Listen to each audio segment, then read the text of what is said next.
On April 11, 1912, roughly 2,200 people set sail on the largest moving object ever built by human hands. A floating palace of mahogany, brass, and electric lights, a ship so massive that walking from bow to stern took nearly 15 minutes. Most of those passengers, they weren't millionaires. They weren't celebrities. They were middle-class travelers, teachers, and clergymen and honeymooners, spending their life savings on a ticket that promised them the voyage of a lifetime. This is what daily life was actually like as a second-class passenger aboard RMS Titanic. Quick thing before we set sail. If you're one of those people who actually falls asleep to these, hit subscribe so you don't miss any. And I'm always curious. Drop a comment telling me where you're listening from and what time it is there. Last week, someone said they were on a cruise ship listening to this. A cruise ship listening to a Titanic story. I still think about that. All right, we're heading back to April 1912 tonight. But hold on. Get yourself comfortable first. I mean it. Fix your pillows. Grab that blanket. This one's worth settling in for. Your eyes open slowly. For a moment, you're not entirely sure where you are. The gentle hum beneath you, the slight sway, then it comes back to you. You're aboard the RMS Titanic, second-class cabin, somewhere in the middle of the Atlantic Ocean. Not your bed at home, not your familiar bedroom with the creaky floorboard by the door. This is a bunk made of solid mahogany, polished to a rich shine with sheets so crisp they practically crackle when you shift beneath them. And unlike your drafty room back in London, this cabin feels almost cozy. The White Star Line has apparently spared no expense. You sit up slowly, letting your eyes adjust to the soft light filtering through the porthole. Early morning, April 11th, your first full day at sea. Yesterday was boarding day at Southampton, and honestly, the whole thing passed in such a blur of porters and customs inspections and jostling crowds that you barely remember any of it. You do remember walking up the gangway, though. That part stuck with you. The ship had looked massive from the dock. Impossibly massive, like someone had taken an entire city block and decided to float it on the ocean. The hull stretched on forever in both directions, painted black and white and gold, still gleaming with that new ship shine. Millions of rivets dotting the steel plates, each one hammered in by hand by some poor soul in Belfast. You'd stopped at the threshold, looking back one last time at the crowd waving from the pier, and then stepped aboard into what felt less like a ship and more like a hotel that had gotten seriously lost. Wood-paneled corridors, electric lights, stewards in crisp white uniforms, smiling and nodding as passengers shuffled past with their luggage. Everyone looking slightly dazed, slightly overwhelmed. Everyone getting hopelessly turned around in the maze of staircases and passages. You'd found your cabin, eventually dropped off your case, raced topside to watch the big hemp ropes being cast off, and slowly, so slowly you could barely feel it, Titanic had begun to drift away from England. That was yesterday. Today you intend to actually explore this floating palace. Your roommate is already awake, a young man from Argentina. Dark hair falling across his forehead as he hunches over a book at the mahogany dressing table by the bed. You've exchanged a few words since boarding. Pleasant enough, fellow traveling alone on his way to his brother's wedding in New York. But he seems more interested in his studies than conversation, which suits you fine. There is something restful about sharing space with someone who doesn't feel the need to fill every silence with chatter. You swing your legs over the side of the bunk and take stock of the room. It's not first class. Obviously, you've heard the papers going on about the parlor suites up there. Private promenades, sitting rooms with fireplaces, the sort of accommodations that cost more than your entire yearly salary. But this cabin would have been first class on any other ship you've sailed on. You took a voyage to Canada a few years back on the Empress of Britain, and your first-class cabin on that ship was roughly equivalent to what you're looking at now. The walls are painted a glossy white enamel over oak paneling, clean, bright. The furniture is solid mahogany, not the cheap pine you'd expect in second-ass. There's a proper dressing table with a wash basin built right in, a mirror, storage shelves with plenty of space for your toiletries. Not cramped at all. In fact, it feels almost spacious. And then there are the little touches that remind you this ship was built for a new age. The electric lights, for instance. You discovered last night that they actually turn themselves off when you leave the room and switch back on when you enter. Some sort of clever clip mechanism attached to the light and the door. You spent a good 5 minutes testing it, opening and closing the door like a child with a new toy, watching the lights flicker on and off. Your roommate had looked up from his book with an expression that suggested he thought you might be a bit simple. But honestly, automatic lights. What will they think of next? You pull on your clothes, run a hand through your hair, splash some water on your face from the basin. Your stomach is rumbling. Breakfast time. You bid farewell to your roommate, who barely glances up from his reading, and step out into the corridor. The ship's interior is quieter this early in the morning. Most passengers still in their cabins, probably. You pass a steward carrying a stack of fresh towels, and he nods politely as you go by. The wood-paneled walls seem to glow in the electric light. No gas lamps here, no soot or smoke. Just clean, steady illumination that makes the whole place feel somehow modern, somehow new, like the future itself has been stuffed into a hall and set afloat. You're heading for the second-ass dining saloon, but you decide to take a small detour first. There's a library on this ship, an actual library with actual books, and you want to locate it now so you can find your way back later. You've got plans for that library. A helpful steward points you in the right direction. Down the promenade deck, he says, just past the entrance. Can't miss it. You make your way along the deck, enjoying the view of the ocean through the windows. Gray morning light, a bit of chop on the water. Nothing serious. The ship barely seems to notice, moving through the waves with a steadiness that surprises you. On your last voyage, the Mauretania, the vibration from the engines had been so intense that your water glass had actually rattled its way across the dinner table and dumped itself directly into your lap. Very dignified. Here, though, you can barely feel the engines at all. Just that low, constant thrum beneath your feet, reassuring, almost like a heartbeat. And then you hear the music. You round a corner and stop. A small crowd has gathered outside what must be the library entrance. And there, in the middle of the crowd, is a string quintet. 5 musicians in neat dark suits playing a lively tune that echoes off the wood-paneled walls. You think you recognize the violinist? Dark hair, focused expression, bow dancing across the strings with easy confidence. You saw him a couple of years ago playing aboard the Mauretania. Wallace Hartley. If you remember right, the same Wallace Hartley. It hadn't occurred to you that ships would have the same musicians crossing back and forth, but of course they would. This is their job, their livelihood, playing for passengers who might toss a few coins their way if the music is good enough. You watch for a moment as a small satchel is passed around the crowd. Tips for the band, someone murmurs, just like you. They're traveling as second-class passengers. The White Star Line pays for their passage, but not much else. So, tips from their fellow passengers are genuinely appreciated. You fish a few pennies from your pocket and drop them into the satchel. The music swells around you. Schumann's Happy Farmer, you think. Cheerful, energetic. A good way to start a morning at sea.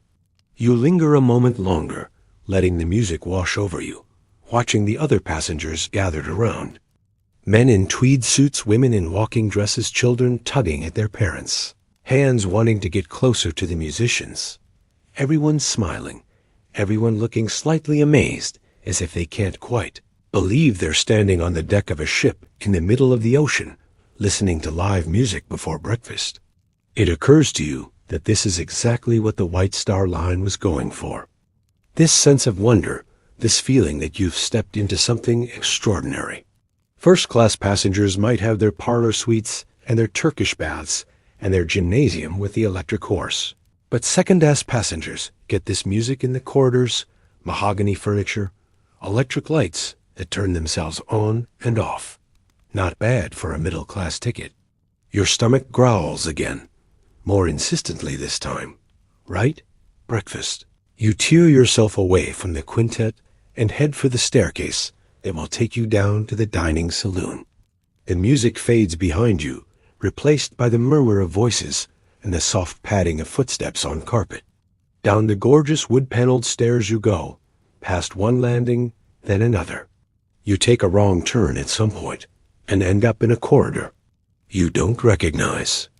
Backtrack, take another wrong turn, and finally spot a steward who points you in the right direction with a patient smile. He's probably been doing this all morning. The ship is a maze, a beautiful, confusing, slightly overwhelming maze. And then you walk into the dining saloon, and it takes your breath away. You'd been expecting something nice, something a step above the bare wood decking and heavy drab furniture of your childhood voyages. But this room is something else entirely. It's positively massive. The largest dining room you've ever seen on a ship, stretching away in both directions, lit by massive brass-rimmed portholes that let the morning light flood in from outside. Oak paneling covers the walls from floor to ceiling. Not painted, not whitewashed. Actual oak, rich and warm and gleaming. The floor beneath your feet is covered in linoleum tiles, orange and buff, laid out in a pattern that makes the whole space feel light and airy despite its size. And everywhere you look, there are tables. Long tables with pristine white tablecloths, flanked by elegant mahogany swivel chairs that have been bolted to the floor to prevent sliding. A pianist is playing something soft at the far end of the room. A piano in a dining room on a ship. You shake your head slightly, trying to take it all in. This is second class. You remember sailing with your parents as a child, visiting relatives in America. The second-class dining rooms on those ships had been cramped and dark. Bare wood floors, dim lighting, food that was merely edible rather than actually good. And here you are standing in a room that looks like it belongs in a grand hotel, complete with live piano music and china plates, with the White Star Line logo printed on them in red and blue. You scan the room for your assigned seat. The numbers are on small metal plaques on the backs of the chairs. You find yours eventually near the middle of the room and settle into the swivel chair. It's surprisingly comfortable, padded, covered in something that feels like leather. You could get used to this. A menu on the table lays out the options. Fruit to start, then Yarmouth bloaters, which are cold smoked herring. You've never much cared for those, honestly. Oats and hominy, which is some kind of boiled corn. Ox kidneys and bacon, potatoes, ogreda, sausage and mashed potatoes. Grilled ham and fried eggs. Buckwheat cakes with maple syrup, bread rolls and scone, tea and coffee. You opt for the ham and eggs, classic, reliable, and you end with the buckwheat cakes, which arrive thiered in jam and are frankly delicious. Simple food, good food, washed down with strong coffee that chases the last of the morning fog from your head. The fruit is fresh, which surprises you. They must have loaded it at Southampton just yesterday. Still crisp, still sweet. You find yourself wondering what the first-class passengers are eating right now. If second class gets fresh fruit and buckwheat cakes and oak-panel dining rooms, what on earth does first class look like? Your thoughts are interrupted by voices at your table. Other passengers are filing in, taking their assigned seats. You exchange nods and smiles as they settle in around you. And as the meal progresses, you begin to get a sense of just how varied your tablemates are. There's a clerk from a bank somewhere in England, middle-aged with a precise way of speaking that suggests years of dealing with numbers and ledgers. A Russian bookkeeper and his wife, who works as a dressmaker. She has kind eyes and speaks English with a heavy accent that requires you to lean in and listen carefully. A shop owner from Leicester, portly and cheerful, already on his second helping of sausages. A young honeymooning couple from France, so wrapped up in each other that they barely seem to notice the rest of the table exists. And a big party of travelers coming back from a trip to Guernsey in the Channel Islands, trading stories about their adventures in animated voices. The conversation flows easily. Everyone agrees the ship is a marvel. The young woman from the honeymoon couple complains that her stateroom doesn't seem to be entirely finished yet. Some of the fixtures weren't installed properly, and another passenger mentions that the heat in her room hasn't been working at all. You nod sympathetically. It's a shame you agree, but probably to be expected on a brand new ship. They finished building this thing just weeks ago. Bound to be a few rough edges, bound to be a few things that don't quite work yet. You're secretly grateful your own cabin seems to be in working order. The coffee cup in your hand is warm. The oak walls glow in the morning light. The pianist has switched to something slower now, something gentle that drifts beneath the chatter of voices. And you sit there full and content, surrounded by strangers who are rapidly becoming acquaintances aboard the grandest ship ever built. Not a bad way to start a day at sea. With your belly full and the day stretching out ahead of you, you decide the next order of business is getting to know this ship. Actually getting to know it, not the stumbling around and taking wrong turns of yesterday. Today you want to understand where everything is. You want to be able to walk from your cabin to the library, to the dining saloon, without asking a steward for directions 3 times. You rise from your seat, nodding goodbye to your table mates. The Russian dressmaker gives you a warm smile. The shop owner from Leicester is already flagging down a steward for more coffee.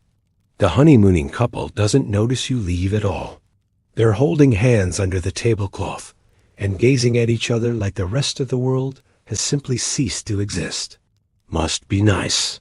You make your way out of the dining saloon and into the corridor, pausing to get your bearings right. You came down the stairs over there, which means the library should be somewhere above you and to the left. Or was it to the right? You took so many wrong turns on the way down that you're not entirely sure anymore. A steward passes by and you flag him down. He's young, maybe 20, with the sort of eager-to-please expression that suggests he's new to this job and desperately wants to do well at it. "Excuse me, I'm trying to get the lay of the land. Where exactly is everything?" He brightens up, clearly happy to be useful. "Of course, sir. The library's on C deck, just above us. Smoking room's on B deck above that. Your cabin's probably down on E or F deck, depending on your ticket. And if you want the boat deck, that's all the way up top." You thank him and he hurries off, probably to help some other lost passenger. This ship really is a maze. 7 decks of passenger accommodations, all connected by staircases and corridors that seem designed specifically to confuse people. You're going to need a map or maybe breadcrumbs. But then you remember something. The steward who showed you to your cabin yesterday mentioned something about an elevator. An electric lift, he'd called it, available for second-class passengers. The first of its kind ever offered in second class on any ship. You've never actually ridden in an elevator before. Hotels have them sometimes, the fancy ones in London and New York, but you've always taken the stairs. Elevators seemed like something for rich people, for first-class types who couldn't be bothered to walk up a few flights. But this elevator is for second class, for people like you. You ask the next steward you see where to find it, and he points you toward the forward staircase. Sure enough, there it is. A small entrance next to the stairs, with an attendant standing beside it. The attendant is young, really young, maybe 16 or 17, with bright eyes and a friendly face. He's wearing a neat uniform and standing very straight, like he's trying to look older and more professional than he actually is. "Going up, sir?" You hesitate for just a moment. Then you step inside. The lift car is small but comfortable. Wood-paneled, of course. Everything on this ship is wood-paneled. There's a little folding seat against one wall, though you don't sit.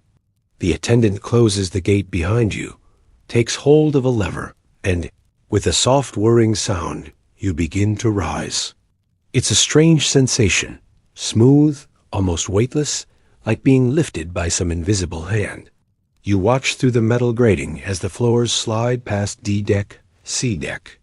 The attendant operates the lever with practiced ease, slowing the car as you approach B-deck, bringing it to a stop so gently you barely feel it.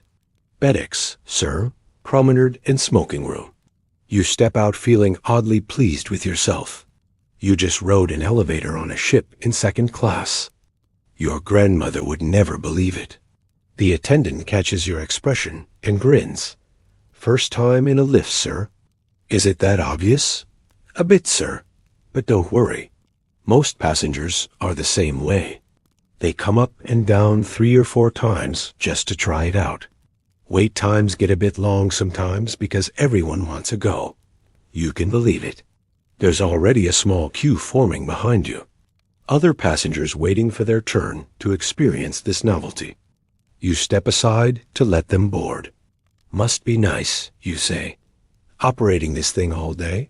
Quite the job. The young attendant's face shifts slightly. Something wistful passes across his features. He glances toward the doors that lead out to the promenade deck, where you can see passengers strolling past the windows, enjoying the fresh air. I wish I could go out there sometimes, he says quietly. And then the moment passes.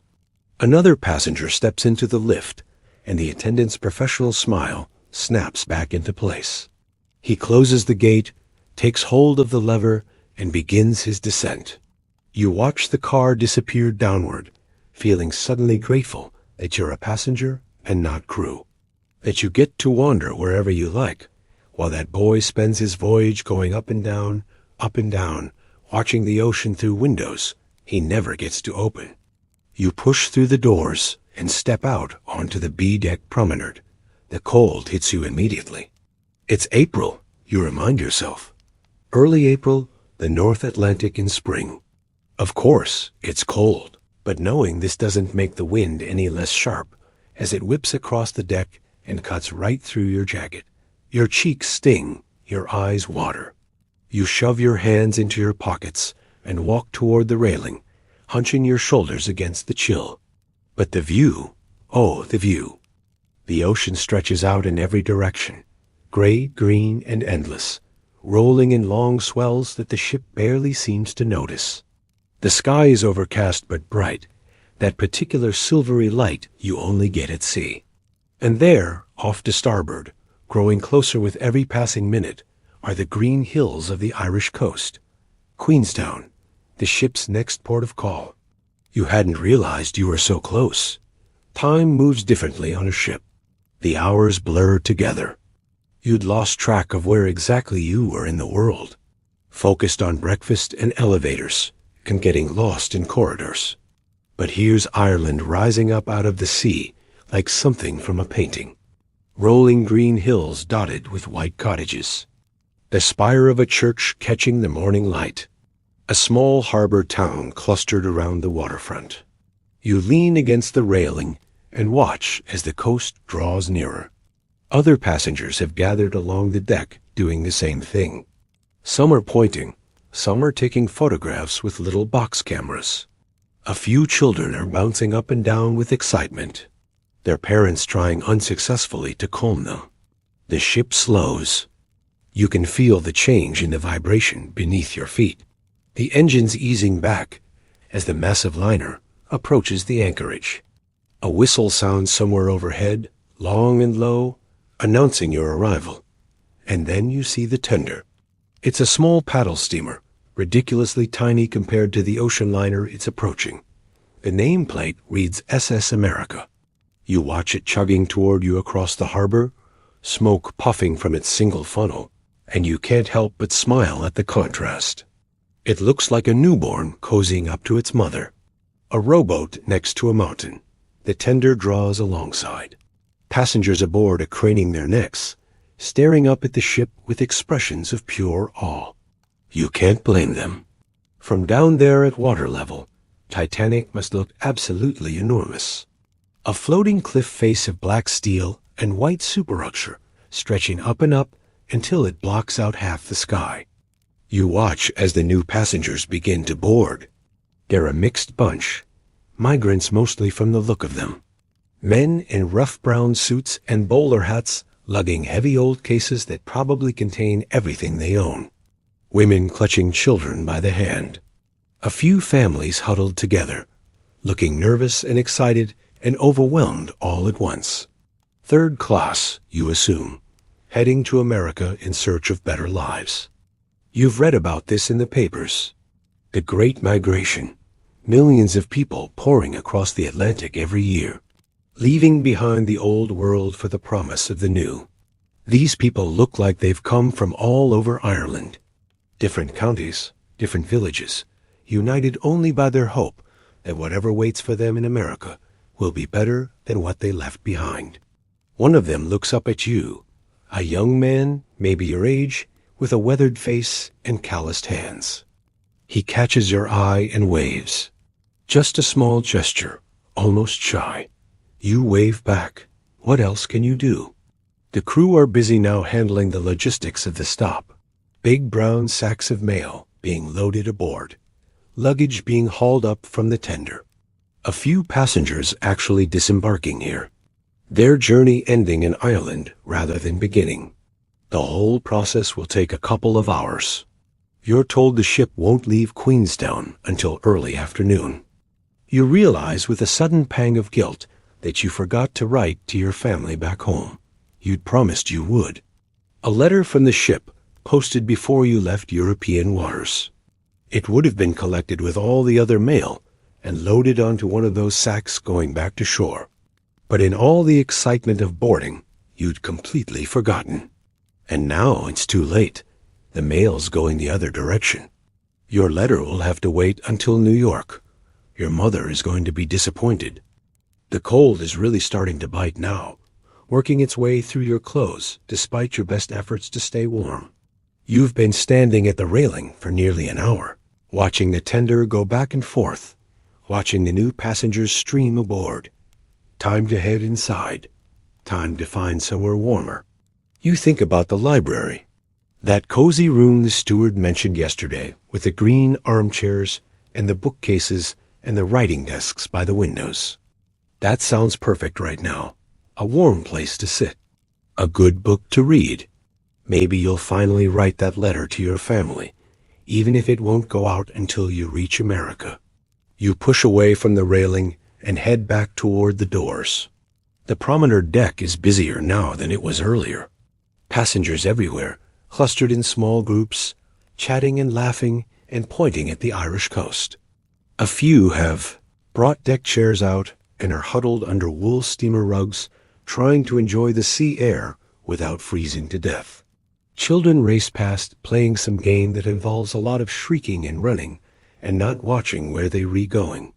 You dodge around a pair of elderly women deep in conversation and make your way toward the staircase. The warmth of the interior hits you like a blessing as you step through the doors. Your cheeks are numb. Your fingers are stiff. You flex your hands trying to work some feeling back into them.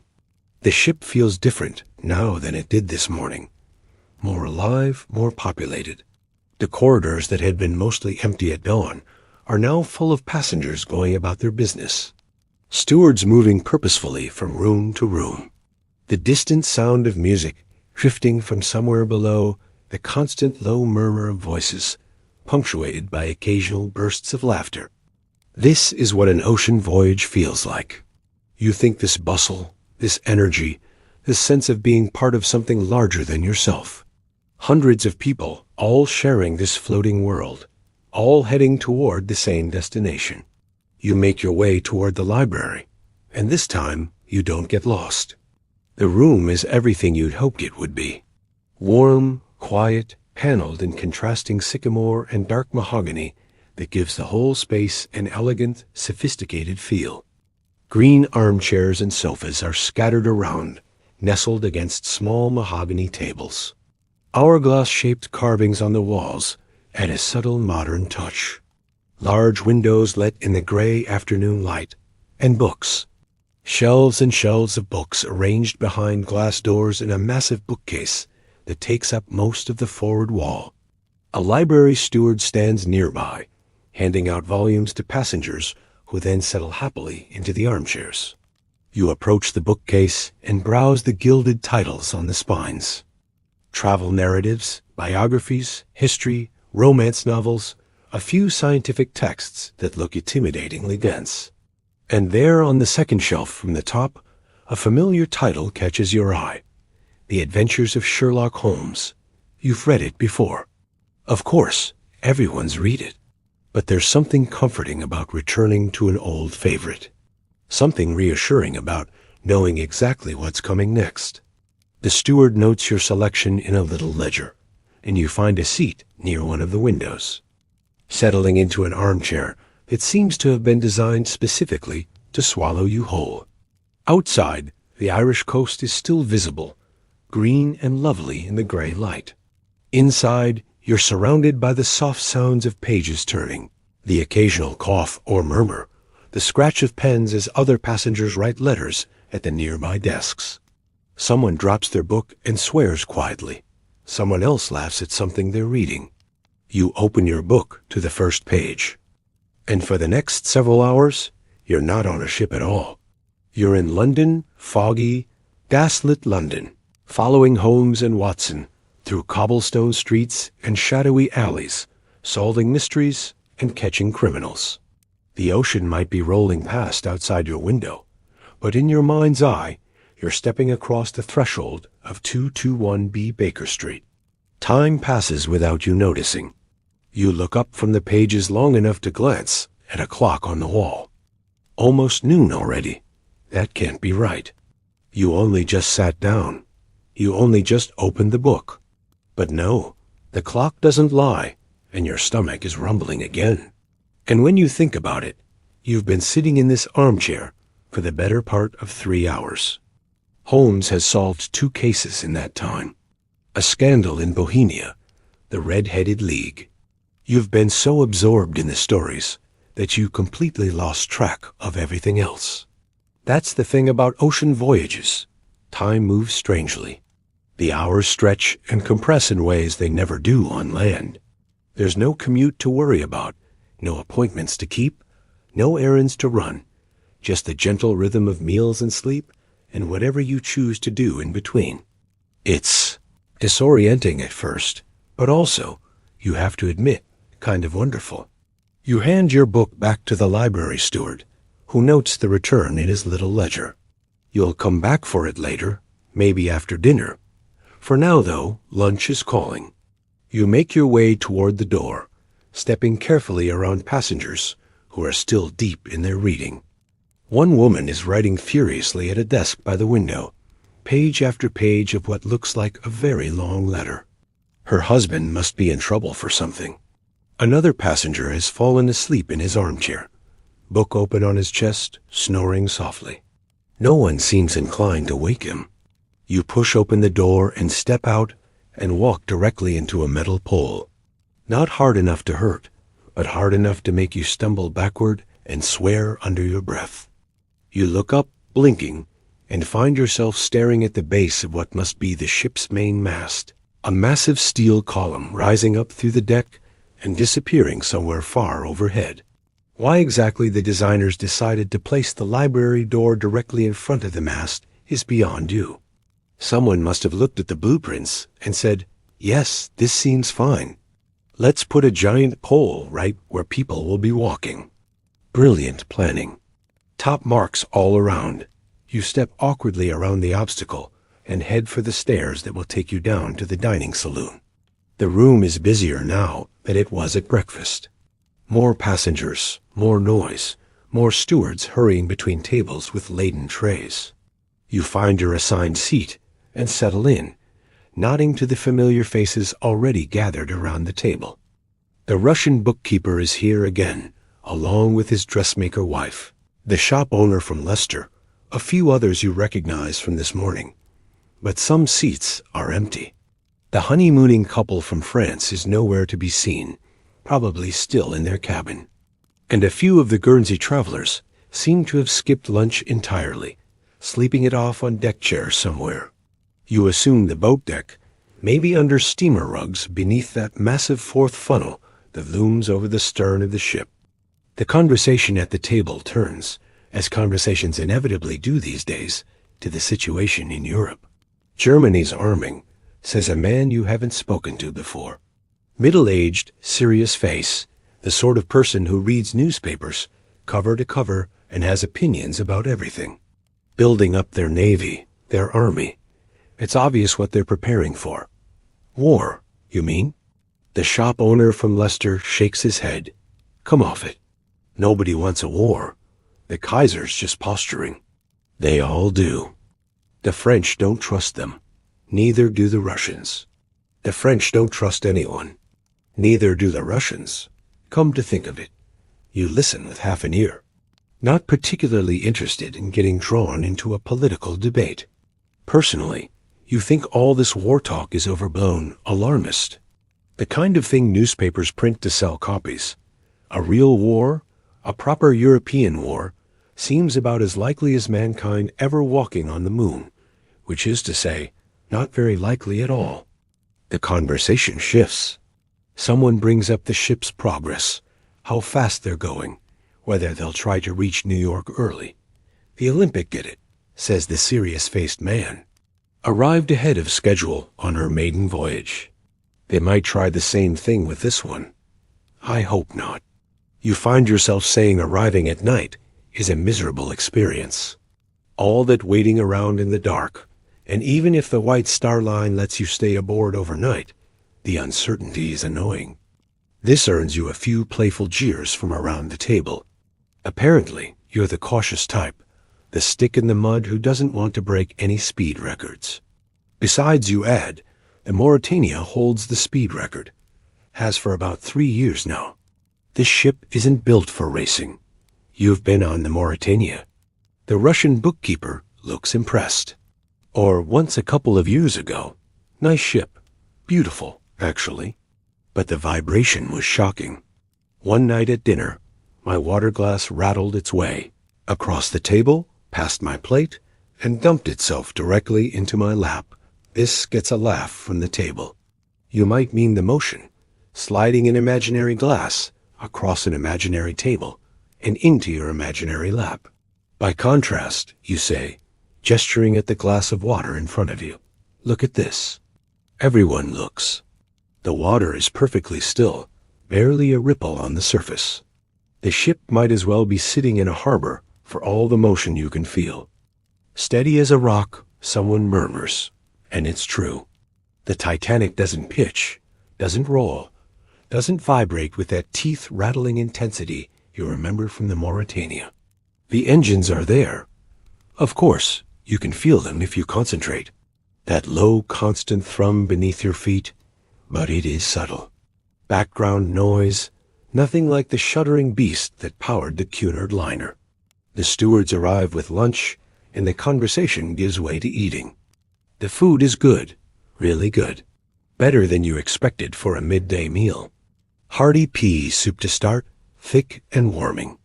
Exactly what you need after spending all that time on the cold promenade deck. Then a choice of main courses.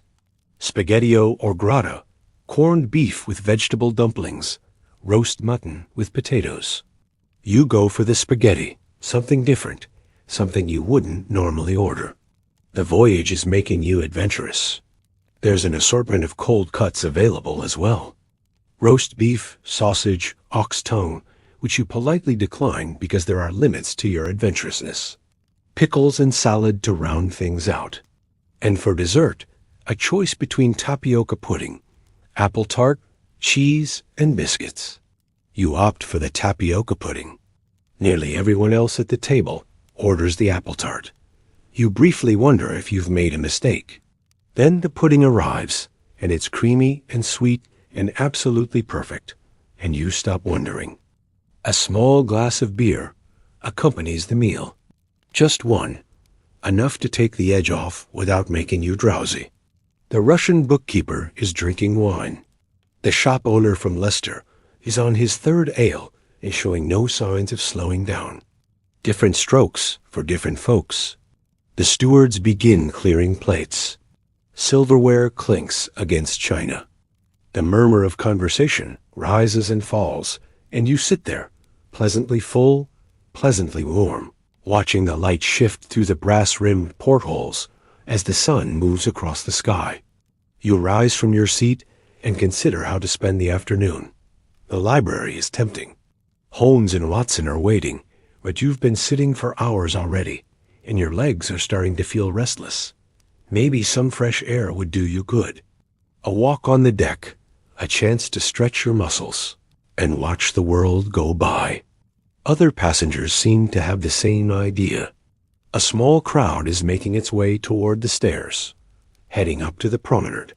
You join them, climbing past one landing, then another, until you emerge onto B deck and push through the doors into the open air. The cold is still there, that sharp April chill that cuts right through your jacket. But somehow it feels less biting now than it did this morning. Maybe you're getting used to it. Maybe the sun has warmed things up a bit. Or maybe you're just in a better mood, full of good food and good conversation, ready to enjoy whatever the afternoon has to offer. You make your way along the promenade, looking for a spot to settle. Deck chairs have been set out in rows, and many of them are already occupied by passengers who've had the same idea. You find an empty one near the railing. Pull a wool steamer rug into your lap to combat the breeze and sit back to watch the show. Because there is a show. There's always a show on an ocean voyage. Children are playing nearby, chasing each other up and down the deck, shrieking with laughter. Their parents watch with that particular mixture of affection and exhaustion that parents always seem to have. A young woman in a nearby deck chair is curled up for a nap. A steamer rug pulled up to her chin, her hat tipped down over her eyes. You don't blame her. You could easily fall asleep yourself. You should have gotten that coffee with dessert. Further down the promenade, a group of passengers has gathered for a game of shuffleboard. You can hear their playful banter drifting on the wind. Someone accuses someone else of cheating. Someone else protests their innocence. Everyone laughs. The little pucks go sliding across the deck, clattering against each other with satisfying clacks. Strangers becoming friends. That's what happens on ships. People who would never speak to each other on land find themselves thrown together for days at a time, sharing meals and deck space and long hours with nothing to do but talk. Barriers come down. Conversations flow more easily. By the time you reach New York, you'll know the life stories of half the people at your dinner table. It's strange, but also nice. A little pocket of community carved out of the vastness of the Atlantic. The ocean stretches away to the horizon, gray and endless. Ireland has disappeared behind you now, swallowed by distance and haze. There's nothing out here but water and sky and this enormous ship cutting steadily westward. New York is still days away, but somehow that doesn't bother you. Somehow the journey feels just as important as the destination. You adjust the steamer rug around your legs and settle deeper into your deck chair. A young man to your left closes the journal he's been writing in and turns to you with a friendly smile. How are you finding the voyage so far? You're not usually one to chat with strangers. Back home, you'd probably just nod politely and go back to staring at the ocean. But there's something about this place, this ship, this strange floating world, something that makes conversation feel easier, natural. You turn to face him and notice his clothing. Dark suit, white collar, a clergyman by the looks of it. Young for it, too. Maybe late 20s, early 30s. He has kind eyes and a warm expression that puts you at ease immediately. Marvelous. You say, the ship. Can't quite believe it, honestly. It's like being in a hotel that happens to be moving. He laughs at that. I was thinking the same thing. I keep forgetting I'm at sea. The ship is so steady, You'd think we were on dry land. You've noticed that too. I was just saying at lunch. I was on the Mauritania a couple of years ago, and the vibration was terrible. This is nothing like that. I had a similar experience on the Crown Princess in Sicilia. My water glass practically danced off the table. You grin, kindred spirits, fellow survivors of rattling ocean liners. The Reverend, because that's clearly what he is, tells you about his recent fight with a head cold. Spent the first day of the voyage miserable in his cabin, he says. But thanks to some medicine from a helpful passenger, he's feeling well enough now to enjoy some time in the fresh air. You commiserate. Head colds are the worst, especially on a voyage when you can't just crawl into your own bed and feel sorry for yourself. The medicine was from a fellow clergyman, actually. He says, a Baptist minister from Philadelphia. We got to talking about theology and somehow ended up on the subject of patent medicines. He swore by this particular tonic, handed me a bottle from his own case, and it worked. Well, I'm sitting here talking to you instead of lying in my bunk feeling sorry for myself. So yes, I'd say it worked. He has an easy way about him. The kind of person who makes conversation feel like a gift rather than an obligation. You find yourself relaxing into the chat, letting the words flow without worrying about what to say next. He tells you about his work back home, a small parish in the north of England, nothing glamorous, christenings and weddings and funerals, Sunday services where the congregation knows every hymn by heart. A quiet, steady work of tending to souls. He's going to America to visit a seminary, some kind of conference or lecture series. You don't catch all the details, but he seems excited about it. His eyes light up when he talks about the speakers he's hoping to hear, the questions he's hoping to ask. It's refreshing somehow, meeting someone who's genuinely passionate about their work. So many people seem to merely tolerate their jobs. This man actually believes in what he does, actually cares. The conversation meanders, the weather, the ship's daily run. Speculation about when you'll arrive in New York. Neither of you seems in any hurry to end the chat. Time stretches out lazily, the way it does when you have nowhere to be. Eventually, the Reverend bids you good day with a kind smile and heads off toward the stern. You're left alone again, staring out at the ocean as it spans beyond the horizon. A vast expanse of gray-green water stretching 1,500 miles to Greenland. 1,500 miles of nothing but waves and wind and sky. You're starting to feel drowsy. All that sitting around, all that heavy food. Your eyelids are getting heavy, and the steamer rug is warm, and the rhythmic hum of the engines is almost hypnotic. Time to move. Time to stretch your legs before you fall asleep right here on the deck. You push yourself up from the chair and decide to head for the boat deck, the highest deck available to second-class passengers. The views up there are supposed to be the best on the ship, and maybe the climb will wake you up a bit. The climb wakes you up. 3 flights of stairs, and by the time you reach the boat deck, you're breathing harder than you'd like to admit. Maybe you should have taken that elevator after all. But no, the exercise is good for you. Burns off some of that heavy lunch. You push through the door and step out onto the highest deck available to second-class passengers. The wind hits you immediately, stronger up here, colder. It whips at your jacket and muses your hair and makes your eyes water. But the view, oh, the view. From up here, you can see everything. The ship stretches out before you, impossibly long, impossibly vast. Lifeboats hang from davits on either side. White canvas covers lash down against the weather. Ropes and cables crisscross overhead.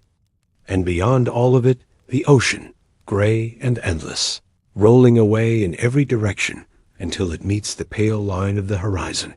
You make your way toward the stern, drawn by some instinct you can't quite name.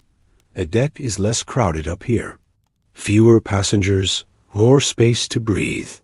A small group of children is playing near the base of the 4th funnel, their laughter carried away by the wind. One of them looks up at you and sticks out his tongue, charming. You think about returning the gesture, but decide against it at the last moment. Probably not dignified. Probably not what a respectable second-class passenger should be doing. You settle for a raised eyebrow instead, which the child ignores completely at the railing. You lean out and look down. Below you, separated by several decks and a clear social divide, is the first-class promenade. And there they are, the wealthy, the famous, the luminaries and celebrities whose names you've read in newspapers and society columns. They stroll along the deck in their fine clothes, chatting and laughing, utterly unaware that you're watching from above. You scan the faces, trying to match them to the names, you know. That tall man with the mustache. Could that be John Jacob Astor, the richest man on the ship? One of the richest men in the world. He's supposed to be traveling with his young wife. Very young, scandalously young, if you believe the gossip. There was quite a fuss about their marriage back in the States. And that other gentleman, the one in the expensive-looking overcoat, Benjamin Guggenheim perhaps, the mining magnate, you've heard he's aboard too, traveling in grand style, the way these American millionaires always seem to. A woman walks beside him, elegant, poised. Not his wife, according to the gossip you've overheard, but you didn't hear that. You don't repeat that kind of thing. It's none of your business what wealthy Americans do with their private lives. Still, it's fascinating to watch them. These people whose names appear in newspapers and society columns, in their world, they're famous, important people who matter. Up here, looking down from the second-class deck. They're just figures in expensive clothes, strolling past like everyone else. Money doesn't make you walk any differently.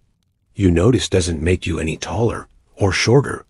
Doesn't change the basic mechanics of putting one foot in front of the other. The rich move through space, just like everyone else. They just do it in nicer clothes. It's strange watching them from up here, like peering into a different world. Their clothes are finer, their movements more languid. They walk with the easy confidence of people who have never had to worry about money, about work, about any of the thousand small anxieties that fill the lives of ordinary people.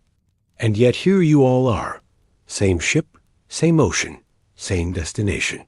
For all the differences in your circumstances, you're all in this together.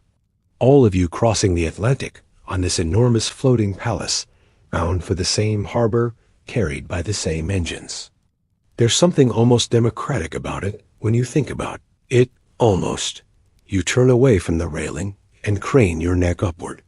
The fourth funnel towers above you, enormous and imposing, but something's different about it. Something you didn't notice from lower decks. The three forward funnels are belching great clouds of smoke, dark plumes that trail behind the ship like banners. But this one, the one directly overhead, is barely producing anything. Just a faint wisp, a thin thread of smoke that disappears almost as soon as it emerges. Maybe they don't need all four going at once. Maybe this one's just for show. A dummy built to make the ship look more impressive from the outside. Or maybe it's connected to the kitchens or something. Ventilation for the galleys. You're not an engineer. You have no idea how these things work, but it's curious. One of those little details that makes you realize how much you don't understand about the world you're moving through.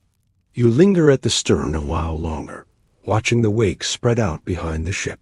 Two great white furrows carved into the gray water, stretching back toward the horizon, toward Ireland, toward England, toward home.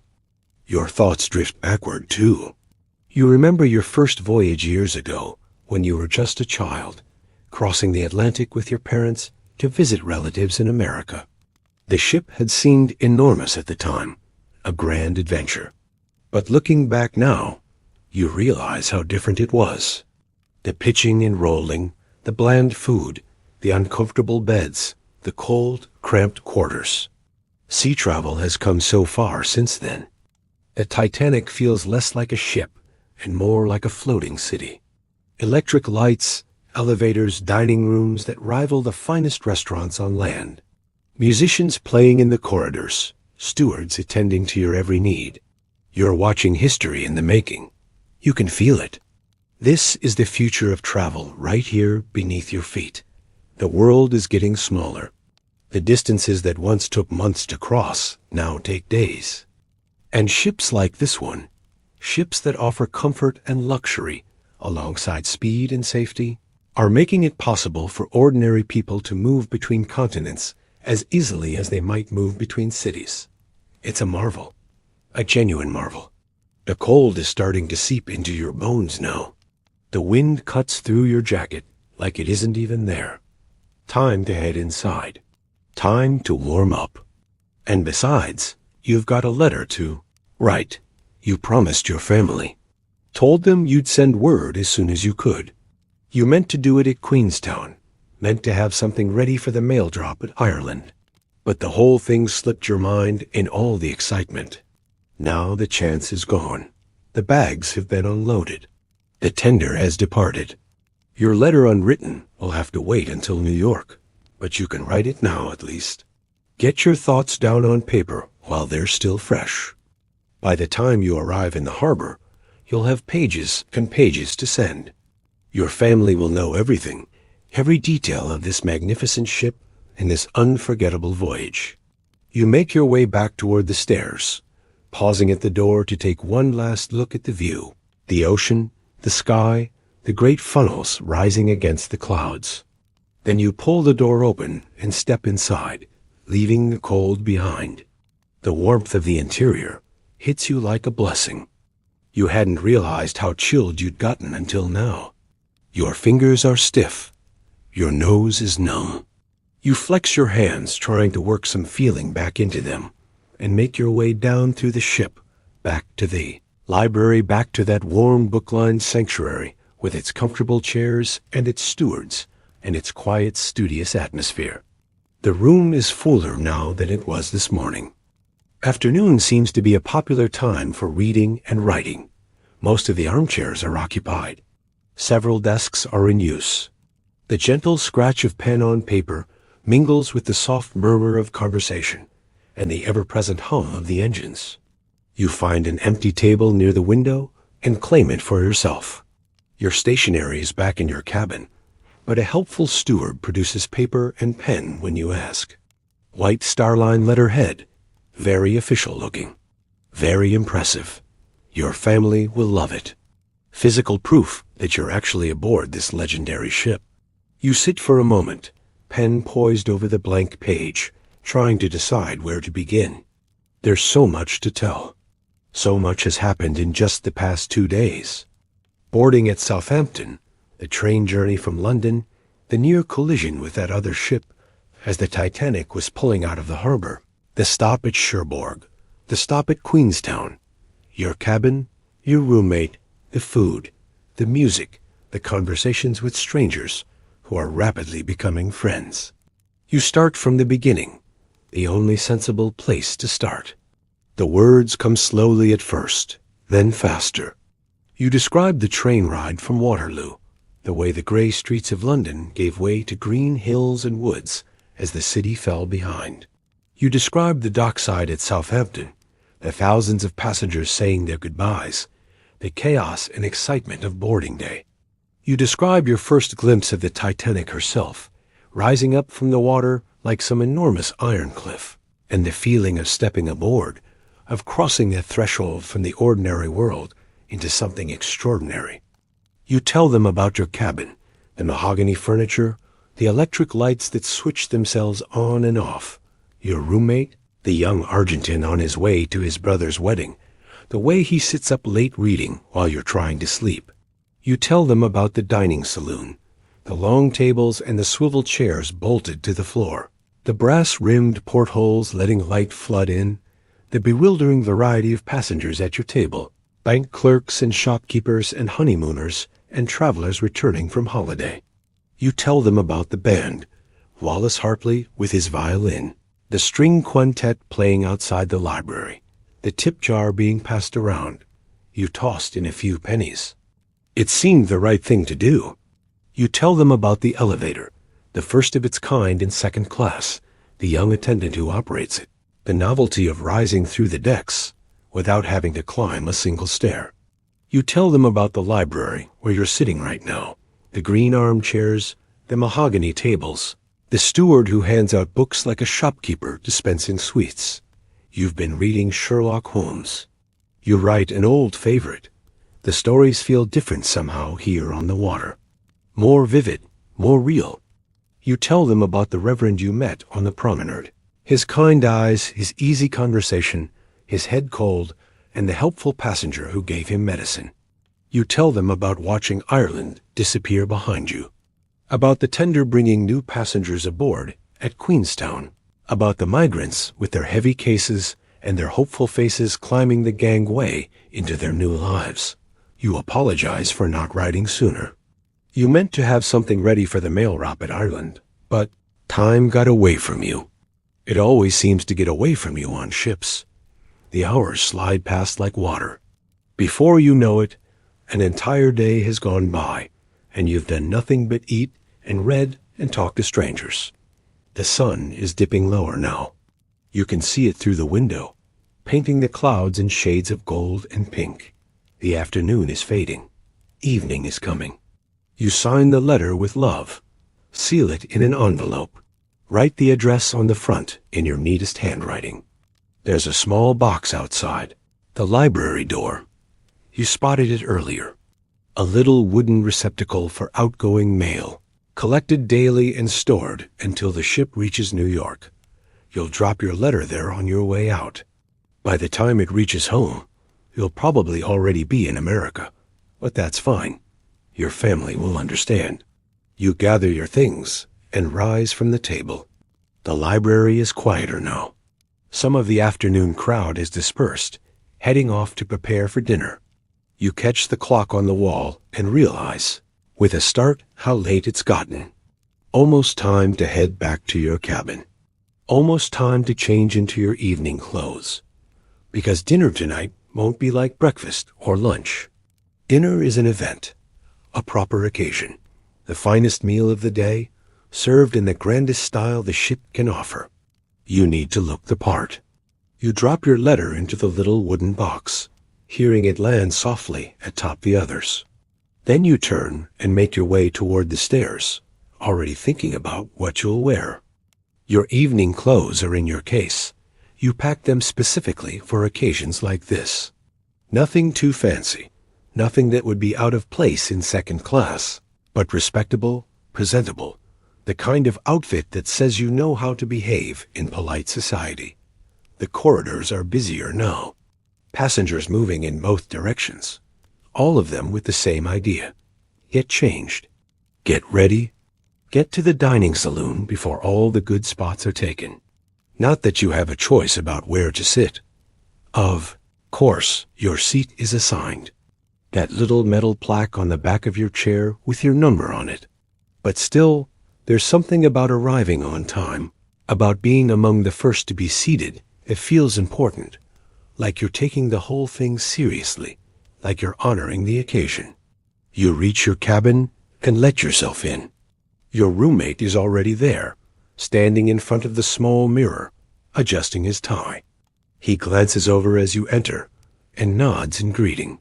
Getting ready for dinner? Just about to. He steps aside to give you access to the mirror. There's an easy rhythm to sharing a cabin with someone. A silent negotiation of space and time. He does his toilet while you do yours. You take turns at the wash basin. You stay out of each other's way without having to talk about it. You open your case and pull out your evening clothes. The evening clothes feel different than your day wear. Stiffer, more formal, like you're putting on a costume for a role you're about to play. You button your shirt carefully, making sure everything lines up. Collar, cuffs, waistcoat, the whole ritual of getting dressed for dinner, layer by layer, until you retransformed from an ordinary traveler into someone who looks like they belong at a fancy evening affair. Your roommate finishes before you do. He gives himself one last look in the mirror, smooths down his hair, and heads for the door. "See you down there," he says. "Save me a seat?" He laughs. We have assigned seats, right? I know. Just testing you. The door closes behind him, and you're alone with your reflection. Not bad. Not bad at all. You look respectable, presentable, like someone who knows which fork to use and how to hold a wine glass. Your family would be proud. Your mother especially. She always worried you'd embarrass yourself in polite company. You adjust your tie one final time and head out. The corridors are full of passengers now, all of them moving in the same direction toward the stairs, toward the dining saloon, toward dinner. And the variety of clothing is remarkable. Second class, it turns out, is a broad church. Some men are dressed to the nines. Full white tie, starched collar, tails, the works. They look like they wandered down from first class by mistake, like they should be dining with the heirs and the Guggenheims instead of the bank clerks and the shopkeepers. Others are more casual. Finer day clothes, yes, but nothing too elaborate. A nice suit, a clean shirt, presentable without being pretentious. And then there are the truly adventurous ones, the men who've embraced the latest fashion trend from America. They call it black tie, or sometimes they call it a tuxedo, after some country club in New York where the style apparently originated. It's like white tie, but more relaxed, softer collar, bow tie that doesn't strangle you. No tails. You're somewhere in the middle.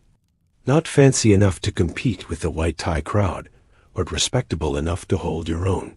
That's fine by you. You've never been one to stand out. Blending in has always suited you better. The dining saloon is transformed. It's the same room you ate breakfast and lunch in. Of course, the same oak paneling, the same brass-rimmed portholes, the same long tables with their pristine white cloths. But something about the evening light, about the way the electric lamps glow against the wood, about the hum of conversation and the clink of glasses, makes it feel like a completely different place. Special. That's the word. It feels special. You find your assigned seat and settle in. Most of your table mates are already there. The Russian bookkeeper and his wife, the shop owner from Leicester, a few others you recognize from earlier meals. Everyone looks scrubbed and polished and ready for a proper evening out.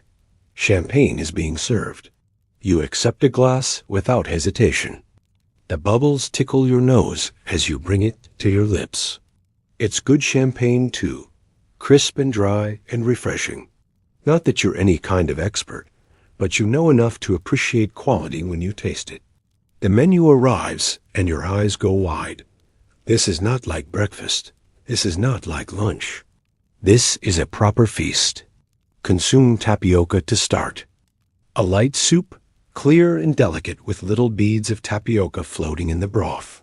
It sounds unusual, but it's supposed to be quite refined. The kind of thing they serve at fancy dinner parties in London. Then baked haddock. Fresh fish properly prepared, not the dried, salted stuff you're used to at home. Real fish caught somewhere in the cold waters of the Atlantic and cooked to perfection by the ship's chefs. After that, a choice of mayonnaise. Curried chicken popular in Britain since the last century. Ever since the empire got its hooks into India and started bringing back spices. Spring lamb with mint sauce or roast turkey with cranberry sauce. An American touch that's been creeping onto British tables for the past few decades. You go for the lamb, rare, very little mint sauce. You've always preferred to taste the meat itself rather than drowning it in condiments. A conversation at the table flows easily. Everyone's in a good mood. The champagne helps with that. So does the food. So does the general atmosphere of the room, which feels warm and convivial and utterly removed from the gray Atlantic rolling past outside. The pianist at the far end of the room has switched to something slower now, something elegant. You don't recognize the piece, but it suits the mood perfectly. Background music. The kind that makes you feel sophisticated just for being in the same room with it. A steward refills your champagne glass without being asked. You didn't even notice it was empty. The service on this ship is remarkable, attentive without being intrusive. present without being overbearing. You've been in restaurants where the waiters hover over you like vultures, watching every bite, swooping in the moment you set down your fork. Here, they seem to know exactly when you need them and exactly when you don't. The Russian dressmaker is telling a story about a client in St. Petersburg who wanted a gown made entirely of peacock feathers. Not a gown with peacock feather trim, an entire gown made of feathers. Her husband translates in fits and starts pausing to laugh at parts that apparently do and translate well into English. She wanted to look like a bird, he explains. A very large, very expensive bird. Did she get her gown? Someone asks. The dressmaker launches into a long response in Russian, full of hand gestures and dramatic expressions. Her husband nods along, occasionally interjecting with his own comments. By the time the translation comes, half the table is already laughing, having understood the gist from the performance alone. She got her gown. She wore it once to a ball, and a dog chased her through 3 rooms before anyone could catch it. The table erupts. You can picture it perfectly. Some society matron in a ridiculous feathered gown running from a yapping terrier. Feathers flying everywhere. The kind of story that's funny because it happened to someone else. Someone brings up Dr. Freud. You perk up at the name. You've read about him in the papers. The Austrian doctor with the wild theories about dreams and the unconscious mind. Very controversial. Very modern. The sort of thing intellectuals argue about at dinner parties. Exactly like this one. Do you think he's a bore? Someone asks up in first class. Freud? No idea. Why would he be? I don't know. Seems like the sort of person who might travel on a ship like this. All those rich Americans going to see him for treatment. Maybe he's going the other way. You have nothing to contribute to this particular debate. You barely understand what Freud actually does. Something about analyzing people's childhood memories. Something about mothers. The details escape you. But it's interesting to listen to others discuss it.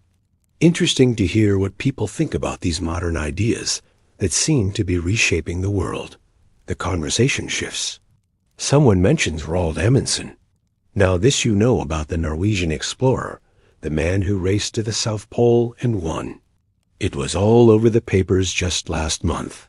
His expedition reaching Tasmania, the confirmation that he'd beaten the British team, the news that poor Captain Scott was still out there, somewhere struggling toward a goal that had already been claimed. No alcohol on the entire expedition. An American at the table cuts in. Did you read that? Not a drop. The whole way to the pole and back, and they didn't touch a single drink. You look down at your champagne glass with something like despair. Months in the frozen Antarctic, hauling sleds across endless ice. Temperatures cold enough to freeze your breath solid, and no alcohol to take the edge off. Madness. Absolute madness. I couldn't do it, you say. I'd last about 3 days before I demanded to be sent home. This gets a laugh from the table. You're not much of a drinker, really. A glass of beer with lunch, champagne at dinner. Nothing excessive. But the idea of going without entirely, especially in conditions like that, seems almost inhuman. The stewards arrive with the main course, and conversation gives way to eating. The lamb is excellent, tender and pink in the middle, with just a hint of char on the outside. The potatoes are creamy and buttery. The vegetables are fresh and properly seasoned. Whoever's running the kitchen knows what they're doing. This is restaurant quality food, hotel quality, the kind of meal you'd expect to pay good money for on land. And here you are getting it included in the price of your ticket. The shop owner from Leicester is on his second helping of lamb. He catches you watching and shrugs. When am I going to get lamb this good again? Might as well enjoy it while I can. He has a point. You eye your own plate, wondering if you could manage a second, helping yourself. Probably not. There's still dessert to consider, and you've already had the soup and the fish and more champagne than is strictly sensible. But it's tempting. It's all tempting. That's the danger of ships, you think. The meals come so frequently, and the food is so good, and there ye nothing much to do between meals, except sit around and digest. You're going to gain weight on this voyage. Everyone does. It's practically guaranteed. You've heard the papers claim that second class on Titanic rivals first class on other ships. You were skeptical at first. That sounded like advertising talk, marketing nonsense designed to sell tickets. But now, sitting here with a glass of champagne in your hand and a plate of perfectly cooked lamb in front of you, you're starting to believe it. If this is second class, what must first class be like? Gilded plates, servants fanning you with palm fronds, diamond-encrusted cutlery? Probably not, but the thought amuses you. Dessert arrives. Choices again. Plum pudding, wine jelly, American ice cream, coconut sandwich, a cheese board. For those who prefer something less sweet, you go for the plum pudding. It's rich and heavy, and probably too much after everything else you've eaten. But you don't care. This is a special occasion, a special night. Calories don't count on ocean voyages. Everyone knows that. The plum pudding comes doused in brandy sauce that practically glows in the lamplight. You take a bite and close your eyes for a moment. Perfect, dense, and fruity and warming. The kind of dessert that makes you want to unbutton your waistcoat and settle in for a long, comfortable evening.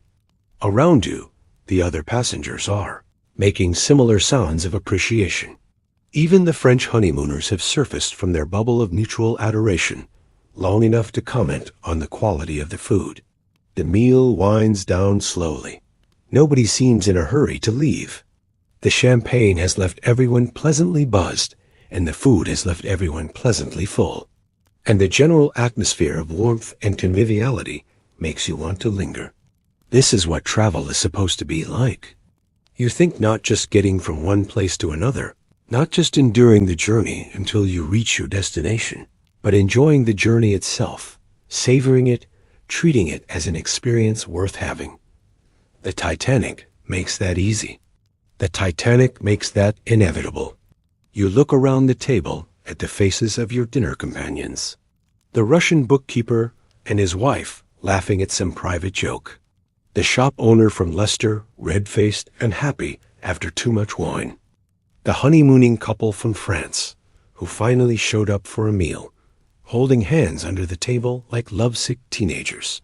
Strangers, all of them. People you'd never met before yesterday. People whose lives have intersected with yours for a few brief days and will probably never intersect again. But right now, in this moment, they feel like friends, like family, almost like people you've known forever. That's the magic of ships. That's what ocean travel does to you. It compresses time, accelerates relationships, turns strangers into intimates in a matter of hours. By now, it's just about 9. The evening is still young. Too early to head back to your cabin. Too early to call it a night. You push back from the table and consider your options. A small group from your tablemates is making plans. Bridge, they say in the smoking room. Do you want to join? You hesitate.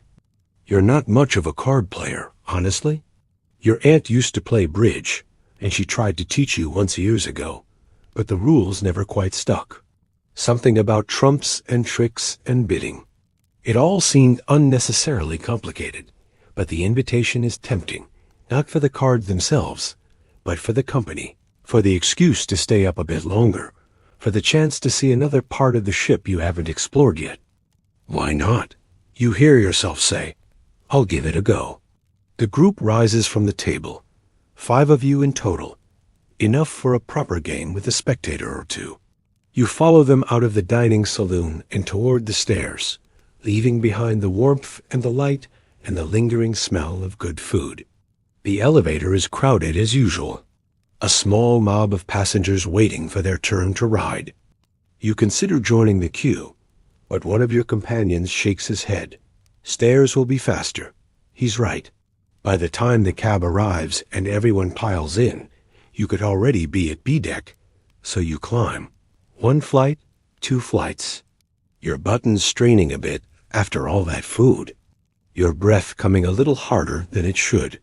Note to self, take fewer second helpings of plum pudding. You reach B deck, slightly winded, but otherwise intact. The smoking room is at the forward end of the deck, through a door that opens into a haze of cigar smoke, so thick you can practically taste it. Your eyes water, your nostrils sting, but you push through, following your companions into the room. And what a room it is! Oak paneling everywhere, rich and dark and gleaming in the lamplight. Chairs upholstered in deep green leather. The color of moss scattered around small tables. The whole place feels like a gentleman's club, like somewhere important men gather to discuss important things while puffing on expensive cigars. You sink into one of the green chairs. It swallows you up soft and comfortable. Exactly what your tired body needs after a long day of eating and walking and exploring. A steward appears at your elbow. He's carrying a tray of cigars and a menu of spirits. You select a cigar almost at random. Something Cuban, you think. The name on the band is unfamiliar, but it looks impressive. The steward clips the end for you, offers you a lie, and suddenly you're sitting there with a lit cigar in one hand, feeling very sophisticated indeed. The spirit menu is impressive. Whiskies from Scotland and Ireland, brandies from France, rums from the Caribbean. Everything you could want, and plenty of things you've never even heard of. Your eye lands on a cognac. Dennis Munn, 54 years old. The menu says you do the math in your head. That means this brandy was distilled around 1858, before the American Civil War. Before your parents were even born. The bottle has been sitting somewhere, aging quietly in some French cellar, while the world changed completely around it. There's something profound about that, something almost sacred. You order a glass. The steward returns with the cigar tray as well. You examine the selection more carefully this time. There it is. Joyo de Monterrey Cuban. The band around the cigar is elegant, the wrapper leaf smooth and oily. This is the good stuff. The kind of cigar wealthy men smoke in their private clubs, while making deals that affect thousands of lives. And here you are, a second-class passenger smoking the same thing. The steward clips the end with a practiced snip and offers you a light. You lean in, puffing gently, until the ember catches and glows orange. The first drawer fills your mouth with smooth, earthy smoke, notes of cedar and leather, and something almost sweet, like dried fruit. You exhale slowly, watching the smoke curl toward the ceiling. Not bad at all. The cognac arrives in a beautiful crystal snifter, amber liquid catching the lamplight. You swirl it gently the way you've seen sophisticated people do in restaurants and hotels and bring it to your nose. The smell is incredible, warm and complex. Fruit and oak, and something else you can't quite name. Something that speaks of age and patience and time. You take a small sip and let it roll across your tongue. Yeah, that's good. That's very, very good. Your companions are shuffling the cards, setting up for bridge.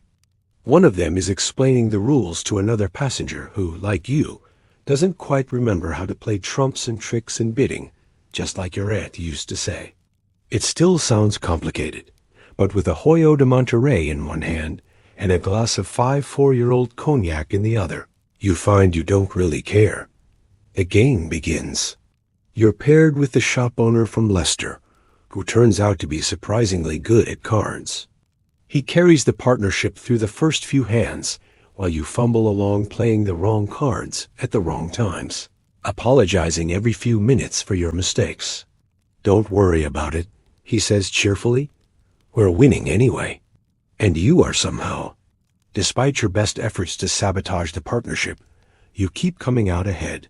The shop owner knows what he's doing. He reads the table like a book, knows what everyone else is holding before they play it. You just try to stay out of his way and let him work his magic. Between hands, the conversation flows easily. The Russian bookkeeper tells a story about a card game gone wrong in St. Petersburg. Something about a colonel who accused a banker of cheating and challenged him to a duel. The banker fled the country that same night and was never seen again. Did he cheat? Someone asks. The bookkeeper shrugs. Almost certainly, but nobody could prove it. That's the trick, isn't it? Says the shop owner, dealing another hand, getting away with it. Are you speaking from experience? Absolutely not. The shop owner says straight-faced, then winks. I never get caught. Everyone laughs. The cigar smoke hangs in the air, creating a pleasant haze that softens the lamplight. The green leather chairs seem to embrace you. The cognac warms your belly from the inside. This is what life should be like, you think.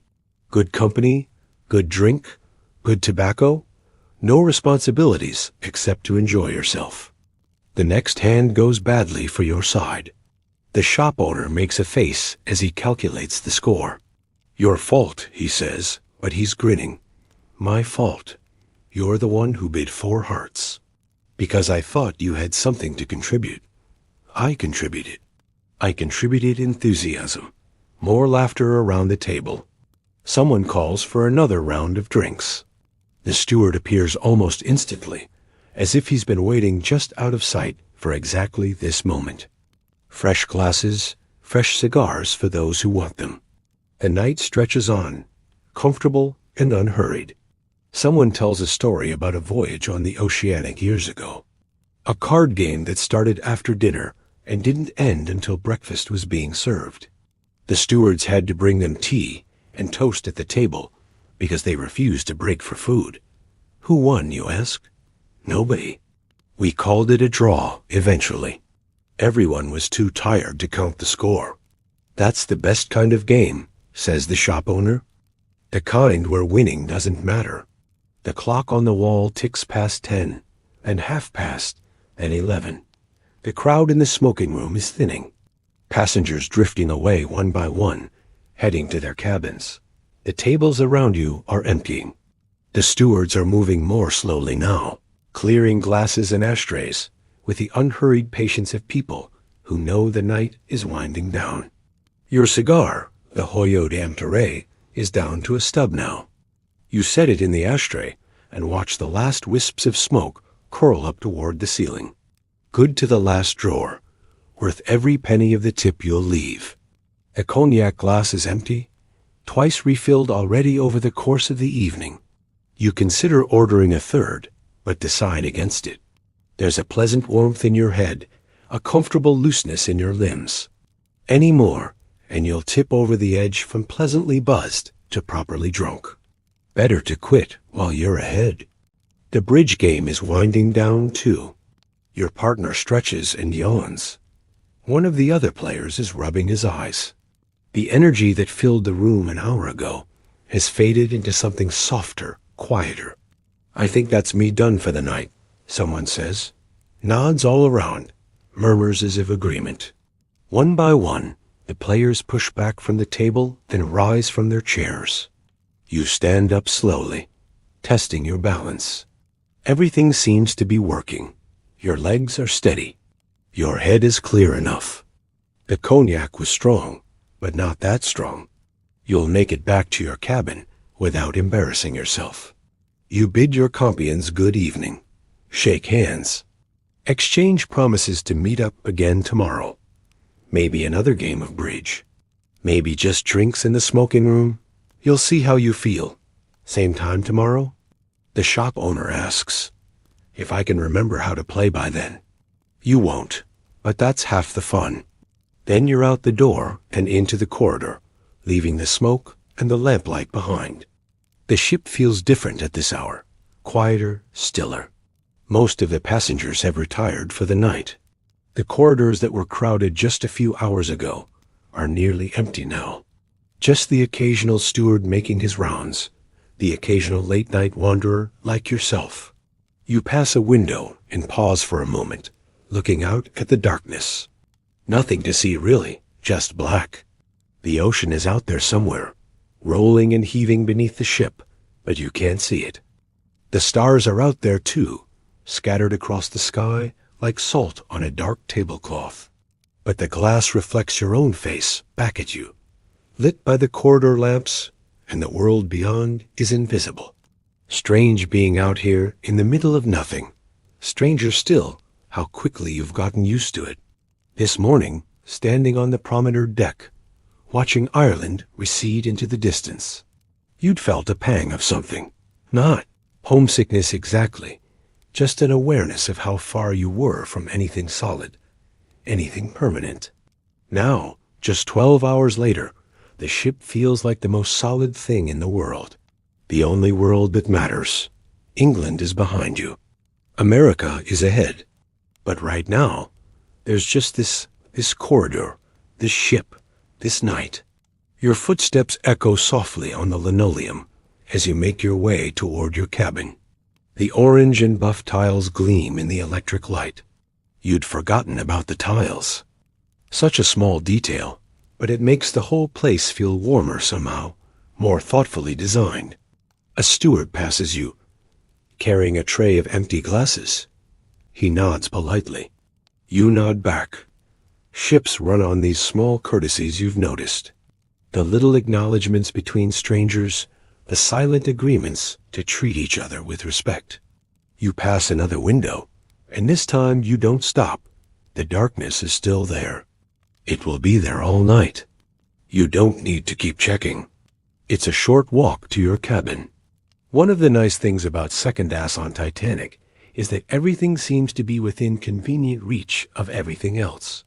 The dining saloon, the library, the smoking room, your statita room, all clustered together in the same part of the ship. No long truss endless corridors. No getting lost in the mosaic interior. Well, you did get lost this morning several times, but you're learning. Another day or two, and you'll know this ship like the back of your hand. The designers knew what they were doing. They understood that comfort isn't just about fancy furniture and good food. It's about convenience, about not having to think too hard. You reach your door and let yourself in. The cabin is dim. Your roommate is still awake, a book open in his lap, a small reading lamp casting a pool of yellow light across the pages. He looks up as you enter, blinks, and nods in greeting. Good evening? Very good. Bridge in the smoking room. I'm terrible at it. I'm sure you did fine. I had a good partner. He did all the work. I just tried not to mess things up too badly. He smiles at that. That's the secret to most things in life, isn't it? Find someone competent and stay out of their way. Words to live by. He marks his place in the book and sets it aside for a moment. I heard them shuffling cards when I passed by the smoking room earlier. Sounded like quite the crowd. It was. Must have been 20, 30 people in there at the peak. Thinned out by the time we finished, though. Everyone heading to bed. The voyage does that to people. Makes them tired in a pleasant way. All that sea air, I suppose. And the food and the champagne. That, too. He picks his book back up. Well, enjoy your rest. You move quietly through the small space, trying not to disturb his reading. Your evening clothes come off piece by piece. Jacket, waistcoat, shirt. You hang them carefully in the wardrobe, the mahogany doors swinging silently on their hinges. Your night clothes are where you left them, folded on the shelf. The wash basin offers cold water for your face. You splash some on your cheeks, feeling the shock of it drive away the last of the cognac fog. The mirror shows you a tired face, but a happy one. A face that's had a good day. Brush your teeth. Run a comb through your hair. The nighttime routine familiar and automatic. Your bunk is waiting. That plush mahogany bed with its crisp white sheets and its soft pillow. It looks impossibly inviting after everything you've done today. You climb in and pull the covers up. What are you reading? You ask your roommate. He holds up the book so you can see the cover. Something in Spanish. A novel by the look of it. Any good? My brother recommended it. says it changed his life.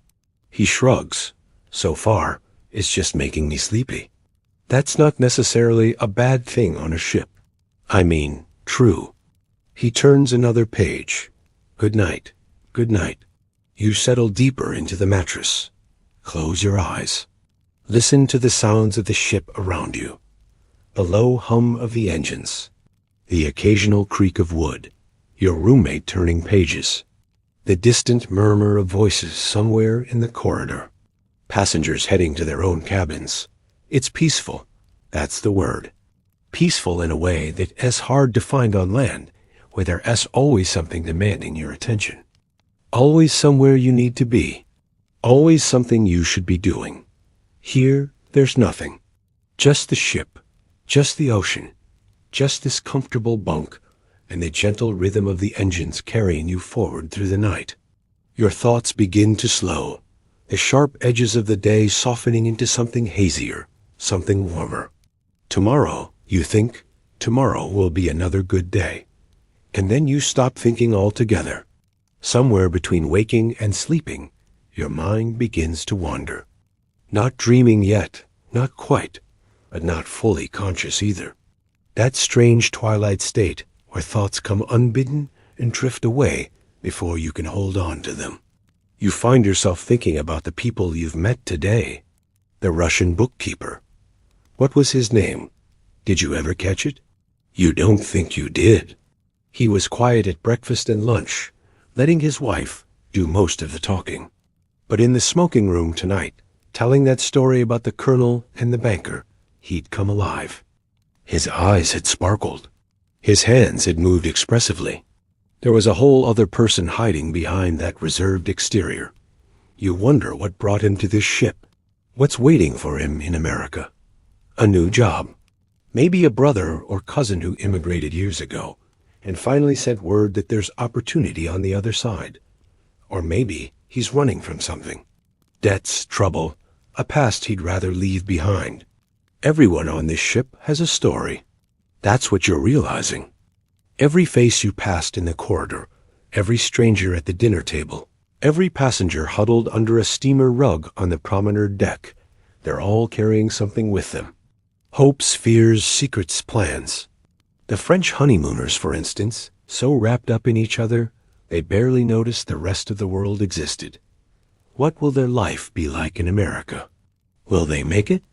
Will they stay in love? Or will the pressures of a new country in a new language drive them apart?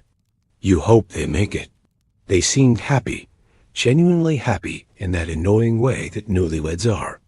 And the shop owner from Leicester, your bridge partner, the man who carried you through hand after hand with his card shark instincts and his easy laugh. He said he was visiting relatives in Boston. But there was something else there, wasn't there? Some sadness around the edges when he talked about home, a wife who passed, maybe children who've grown and moved away. The trip might be less about visiting relatives and more about escaping an empty house. You're making up stories now, filling in blanks that aren't yours to fill.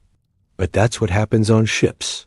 You meet people for a few days, share meals and conversations, and then you part ways and never see each other again. The gaps in their stories stay gaps forever. You can only imagine what might fill them. The Reverend on the deck chair, the one with the head cold. He'd seemed so genuinely kind. The sort of person who became a clergyman because he actually believed in helping people, not because he wanted the prestige or the comfortable living. You hope his cold clears up. You hope his trip is everything he's hoping for. Your mind drifts further. You think about the young man operating the elevator, the lift attendant who wished he could go outside. He's probably asleep now too, somewhere in the crew quarters below decks. Or maybe he's still working. Maybe the elevator runs late into the night for passengers who can't manage the stairs. Up and down, up and down. Watching the ocean through windows he never gets to open. There's a whole world on this ship that you'll never see. The engine rooms deep in the bowels of the vessel, where stokers shovel coal into roaring furnaces. The kitchens where chefs have been working since before dawn to prepare the meals you've been enjoying all day. The crew cabins cramped and functional. Nothing like the mahogany elegance of second class. Hundreds of people working through the night so that you can sleep comfortably, so that the engines keep running and the ship keeps moving and breakfast is ready when you wake up. It's humbling when you think about it. How much effort goes into making your comfort seem effortless. Your thoughts circle back to the day. Breakfast feels like it happened a week ago. The ham and eggs, the buckwheat cakes with jam, the coffee that chased away the morning fog, the honeymooners holding hands under the table, the woman complaining about her unfinished stateroom.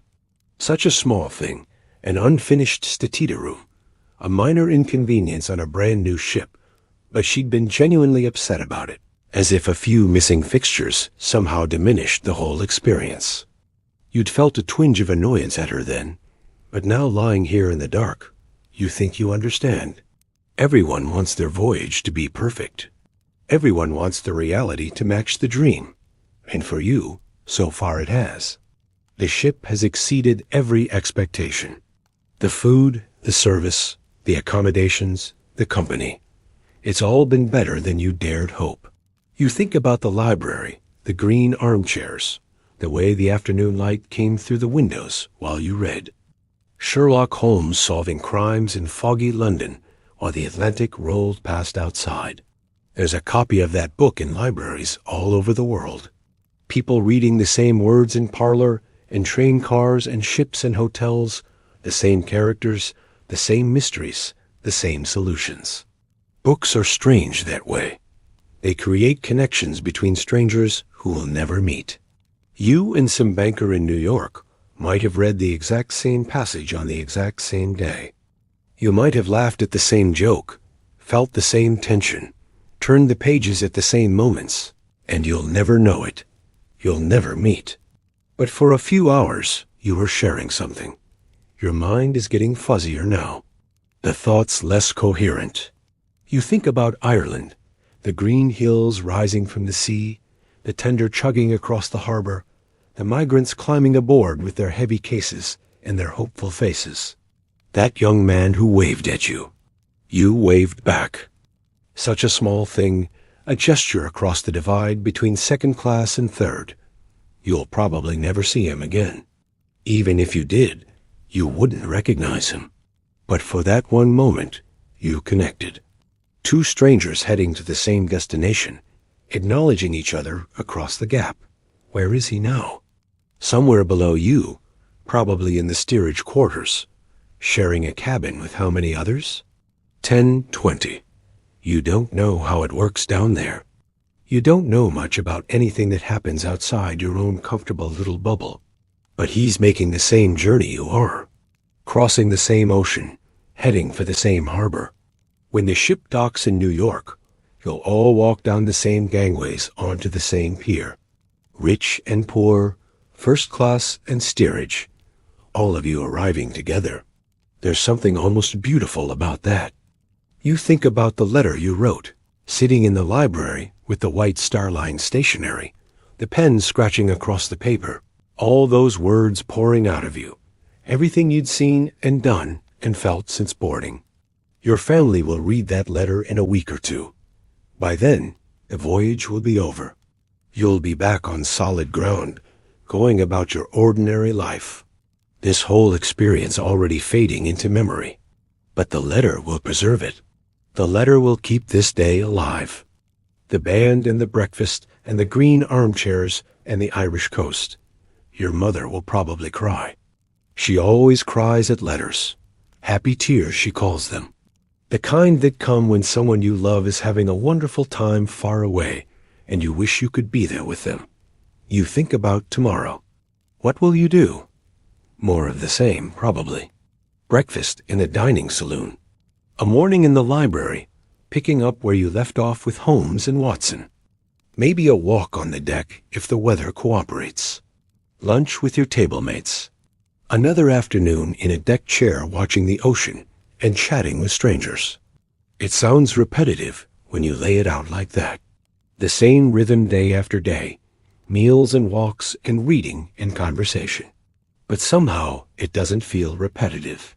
It feels comfortable, natural, like the ship has its own pace, its own way of moving through time, and you've simply fallen into step with it. You wonder what the weather will be like. Cold, probably. It's been cold all day. That sharp April wind that cuts right through your jacket. But maybe tomorrow will be warmer. Maybe the sun will come out properly, and you can sit on deck without huddling under a steamer rug. Or maybe not.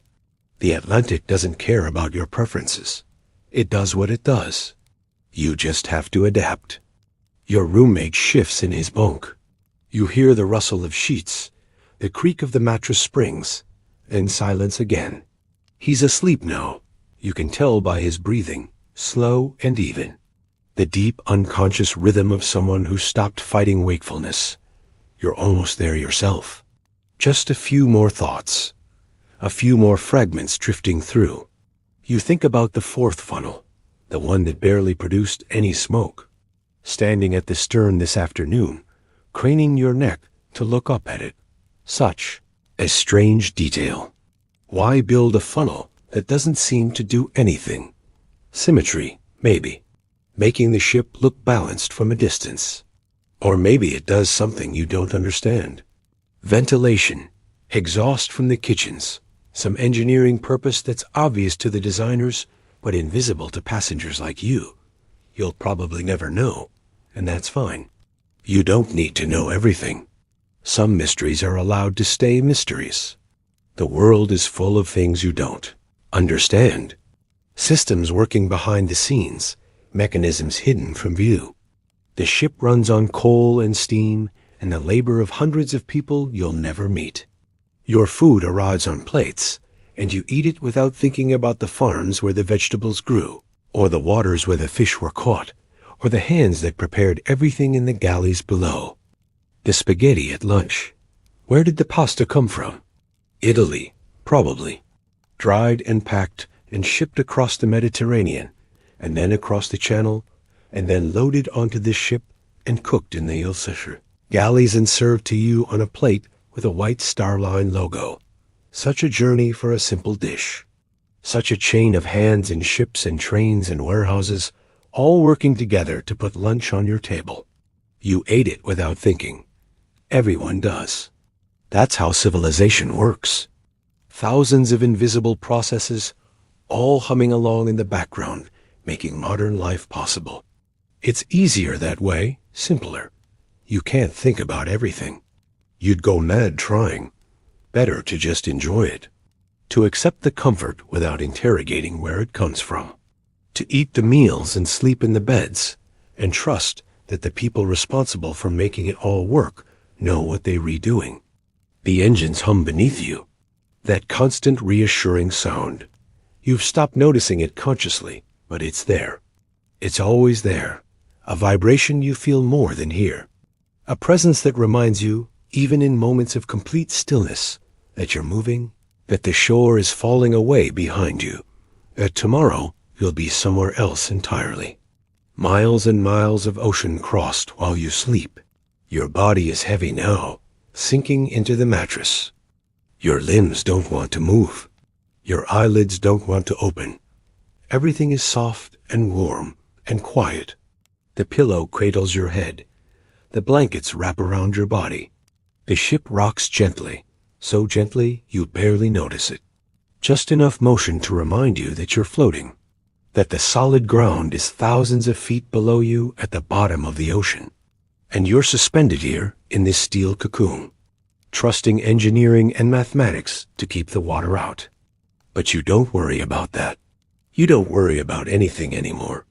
The last traces of consciousness are slipping away. The day is fading. The night is taking over. Somewhere far above you, the stars are out. The same stars that sailors have steered by for thousands of years. The same patterns your grandfather might have watched from a different ship on a different voyage. Constellations wheeling slowly across the sky, marking time in their ancient, patient way. You can't see them from here, but you know they're there. They're always there. Tomorrow will come. The sun will rise. Breakfast will be served. The voyage will continue, but not yet, not for hours yet. For now, there's only this cabin, this bunk, this ship carrying you forward through the dark. Your thoughts are fragmenting now, breaking apart like clouds. The people you met today, the food you ate, the things you saw, all of it blurring together, dissolving. The band playing outside the library, Schumann's Happy Farmer, the violinist with the focused expression. What was his name? Hartley. Wallace Hartley. You'll have to tip him again tomorrow if you remember. The Irish coast rising from the sea, green and lovely in the gray light. The tender approaching like a newborn, cozying up to its mother. The first-class passengers strolling on the deck below you. Astor and Guggenheim. Names from newspapers. Faces you might recognize living their separate lives on the same ship. The mast in front of the library door. Who designed that? What were they thinking? The dining saloon. The oak paneling, the brass portholes, the white tablecloths, the letter you wrote, the letter your family will read in a week or two. By then, you'll be in America. By then, all of this will be memory. Everything becomes memory. Eventually, everything fades. But not tonight. Tonight, you're still here, still aboard, still crossing. And the ship keeps moving. The engines keep humming. The stars keep turning. And you keep sinking deeper, softer, slower into sleep. The dreams, when they finally come, are gentle. You don't remember falling asleep. One moment you were thinking about Wallace Hartley and the band, about the letter you wrote, about the Irish coast disappearing behind you. The next moment, nothing. A gap in time, a skip in the record of your consciousness. And now this. These soft, formless dreams that drift through your sleeping mind like mist through a valley. You dream of home, not the whole thing, just pieces. The kitchen table where you ate breakfast as a child. The sound of your mother humming while she worked. The creak of the third stair from the bottom. The one that always announced your late-night trips to the bathroom. Small things, ordinary things. The kind of details you never think about when you're awake, but that lives somewhere deep in your memory, waiting for sleep to set them free. You dream of the ocean. Not the gray Atlantic rolling past the ship, but something older, something from childhood. A beach holiday, maybe. Sand between your toes, the shock of cold water on hot skin, your father's voice calling you back from the waves. The ocean has always been there, hasn't it? At the edge of your life, the boundary between the world you know and all the worlds you don't. You grew up on an island, after all. The sea was never far away. And now you're crossing it. Right now, while you dream about beaches and childhood summers, you're being carried across thousands of miles of water, propelled by steam and steel toward a continent you've never seen. The dreams shift. You dream of the ship, but not as you know it. In the dream, Titanic is alive. Not just a machine, but a creature. A great iron whale gliding through the darkness. Her engines breathing, her hull flexing with each swell. She knows where she's going. She doesn't need maps or compasses or officers on the bridge. She simply knows the way a bird knows south, the way a salmon knows home. Some ancient instinct built into her rivets and plates, guiding her toward New York. You're inside her now, part of her. Your heartbeat synchronized with the rhythm of her engines. Your breathing matched to the rise and fall of her hull. Where she goes, you go. Her journey is your journey. Her destination is your destination. It's a strange dream, the kind that doesn't make sense when you try to describe it later, but it feels right. It feels true. This ship has become your world. For these few days, she's everything.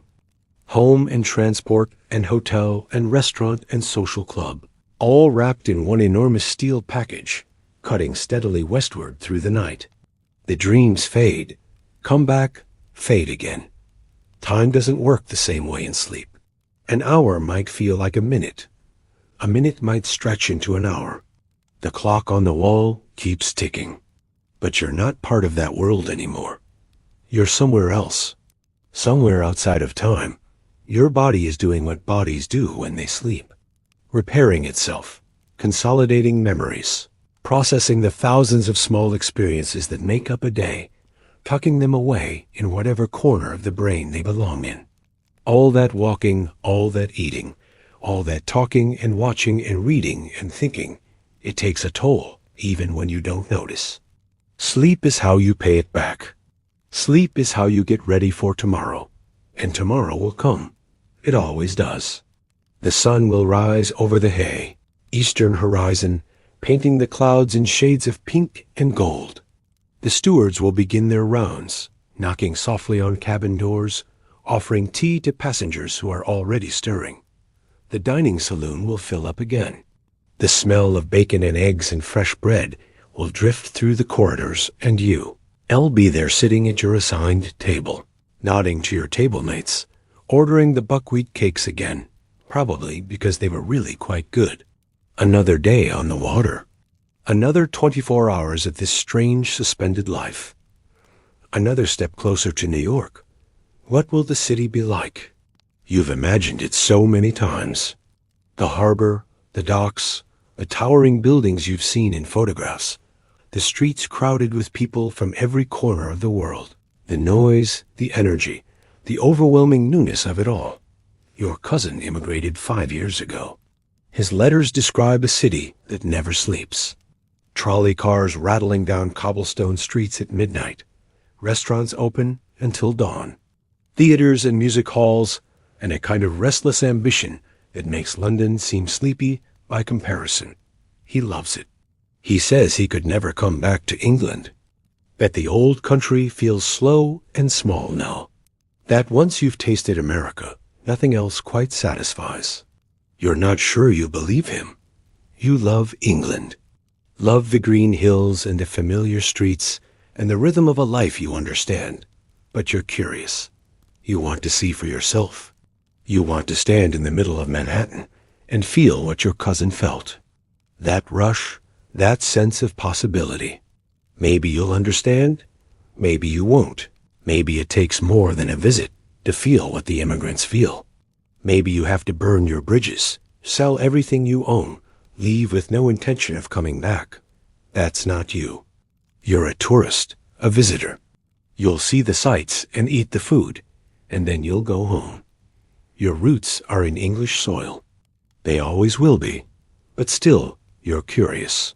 You want to understand what draws so many people across this ocean. What makes them leave everything behind for a place they've never seen? What magic America holds that makes the risk worth taking? You'll find out soon enough. A few more days and the mystery will reveal itself. But imagination is never quite right, is it? The real thing is always different. Bigger, smaller, louder, quieter, more colorful, or less colorful than you expected.